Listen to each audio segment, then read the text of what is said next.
The KL Mayor poll study was in the headlines again today, with Yeoh clarifying the matter as well as criticism from some parties against it. Meanwhile, an academic has hit out at Rafizi Ramli over his remarks on Prime Minister Anwar Ibrahim. Stay tuned for this and more on KiniNews. Don't be scared. This was the response from Yeoh when asked about the Kuala Lumpur mayor election study today. She also clarified that the study is not being conducted by DAP.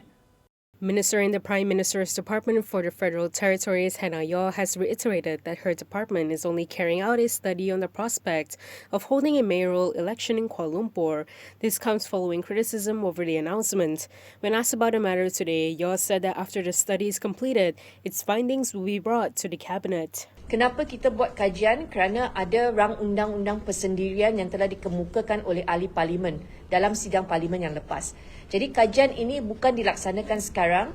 Kajian ini telah berlangsung sejak bulan Disember semasa mantan Menteri Wilayah. Dan kajian ini jangan takut. Kajian ini dilakukan oleh Universiti Islam Antarabangsa UIA. It's a reputable university.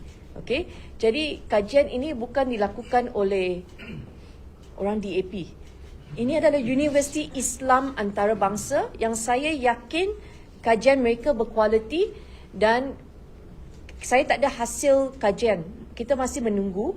Selepas kita dengar kajian, boleh buat, tak boleh buat, baru kita akan sediakan kertas kabinet untuk maklumkan kepada kabinet sama ada Jabatan Wilayah Persekutuan nak pindah akta atau tidak pindah akta. On Saturday, it was reported that Yeoh's office was studying the mayoral election, with the minister saying it was more practical than electing local councillors for DBKL. At present, Kuala Lumpur and the Kuala Lumpur City Hall are under federal control, with the city administered by a government-appointed mayor. Anthony Loke also commented on the issue, saying it was only a study and pointing out that the proposal had been raised by many people before. Itu hanya kajian. Okay, kajian berkenaan dengan apa yang dicadangkan oleh Menteri Wilayah, hanya kajian untuk pelaksanaan pemilihan ataupun pilihan raya Datuk Bandar. Jadi saya tak nampak ada apa-apa kontroversi. Okay, itu hanya satu cadangan untuk mengadakan kajian, melihat sama ada ia boleh dilaksanakan atau tidak. Okay. Konsep pemilihan Datuk Bandar ini bukannya perkara baru pun. Di seluruh dunia, banyak negara-negara demokrasi memang ada pilihan raya Datuk Bandar. Jadi saya lihat bahawa ini bukan isu DAP. Ramai juga pihak lain telah pun mencadangkannya, termasuk saudara Khadijah Marudin. Yang baru-baru ini dalam satu forum, beliau secara terbuka mengatakan bahawa Kuala Lumpur sepatutnya ada pemilihan Datuk Bandar supaya ada lebih banyak accountability. Dan ramai ahli parlimen dekat Kuala Lumpur, termasuk daripada keadilan, termasuk Nik Nazmi, pun menyokong usaha ke arah pendemokrasian di BKL. Still on the topic, several parties had also criticized the proposal for an election. This included several people from UMNO. UMNO leaders have voiced strong opposition to the Federal Territories Department's move to conduct a study on the feasibility of holding a mayoral election in Kuala Lumpur.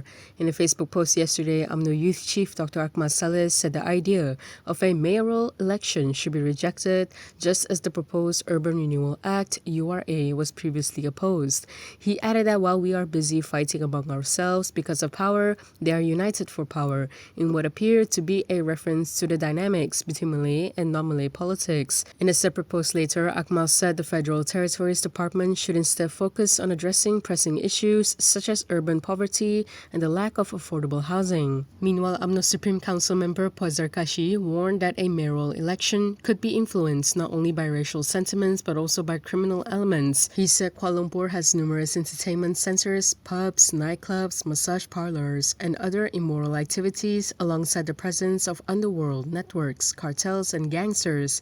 Puat cautioned that such groups could use their money and networks to support certain candidates, compromising the independence of the mayor's office. He argued that while an appointed mayor can be subjected to disciplinary action for misconduct, an elected mayor would remain in office until the end of their term. Therefore, he said UMNO must oppose the proposal and immediately establish a special secretariat to coordinate a counter-response similar to its opposition to the URA. From now on, you can also listen to KiniNews on Spotify and Apple Podcasts. Scan the QR code on the screen to follow us. Academic Tajuddin Rasdi has described Rafizi Ramli's recent remarks on Anwar as one of the most unkindest things he has said about Anwar since his resignation as a minister. This was what he had to say about Rafizi's remarks. National Unity Advisory Council member Tajuddin Rasdi has criticised Pandan MP Rafizi Ramli over his remarks about Prime Minister Anwar Ibrahim. In a statement to Malaysia Kini, Tajuddin said he was offended by Rafizi's claim that Anwar's sole preoccupation in life was becoming Prime Minister. The academic described the remark as the most unkind of all the criticisms Rafizi has directed at Anwar since resigning as a minister.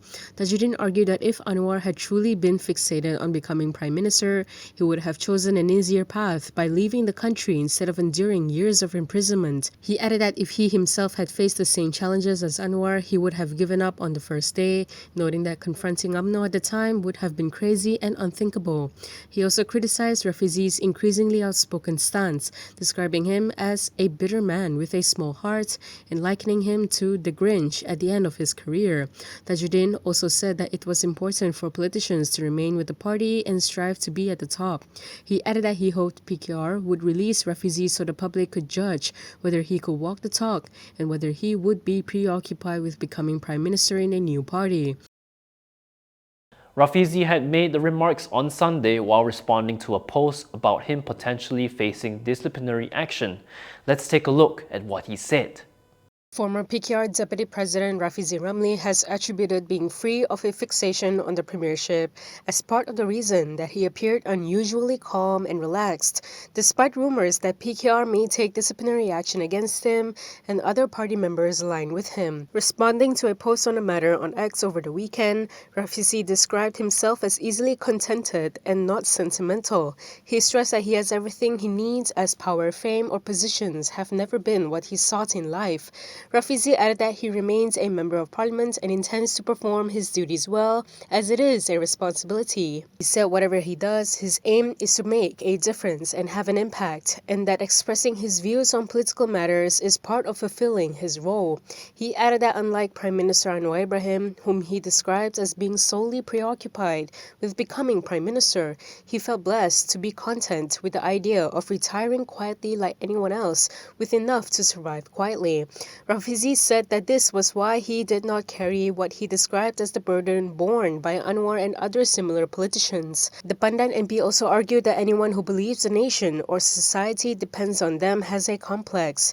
He stressed that political work should be carried out as a contribution to the rakyat and as an investment for the akhirat or afterlife, rather than out of a belief that society owes them anything or that they are so important that society needs them. If you like the stories we produce, consider supporting us by subscribing to Malaysia Kini. Click the link in the description below or scan the QR code on your screen to subscribe.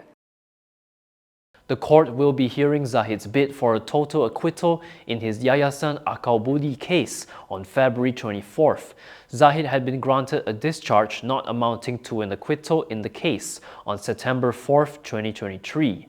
The Kuala Lumpur High Court is scheduled to hear Deputy Prime Minister Ahmad Zahid Hamidi's application for a full acquittal on 47 corruption charges related to Yayasan Akal Budi funds on February 24th. Zahid's lawyer, Hishamte Poktek, confirmed the matter to Malaysia Kini. He said the hearing was originally set for today but was postponed after the prosecution requested more time to respond to some of Zahid's submissions. The application for the full acquittal was filed on January 28th. Zahid was previously granted a discharge not amounting to an acquittal in the case, which involves millions of ringgits in funds from Yayasan Akal Budi. The DNAA was approved by the Kuala Lumpur High Court following a request from Deputy Public Prosecutor Muhammad Dusuki Mukhtar. The DPP explained that the DNAA was based on 10 or 11 reasons, including allowing for a more comprehensive and thorough investigation into Zahid's case. Under a DNAA, Zahid could still be recharged in the future if prosecutors decide to revisit the matter. A Bersatu leader has hit out at a party Supreme Council member over his call for Muhyiddin to step down and told him to ask Bersatu Deputy President Amza Zainuddin to resign instead. Here's more on that. Bersatu Information Chief Tun Faisal Ismail Aziz has criticised Party Supreme Council member Yunus Nurdin over his call for Party President Muhyiddin Yassin to resign. Yunus had said this following an alleged dispute with PAS over Perikatan Nasional's future leadership. He had also voiced support for Bersatu Deputy President Hamzah Zainuddin to temporarily take over Muhyiddin's position within the party.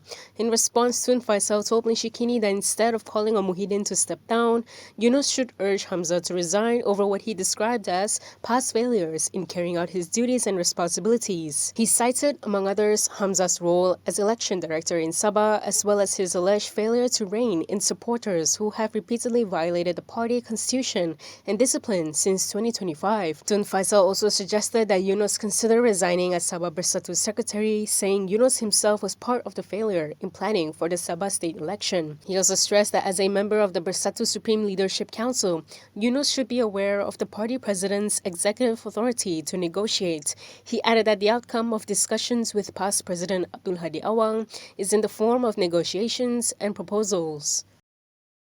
And that is all from me today. For more stories, you can go to kinitv.com. You can also follow us on Instagram, X, YouTube, and Facebook for the latest news updates. I'm John. Thanks for watching.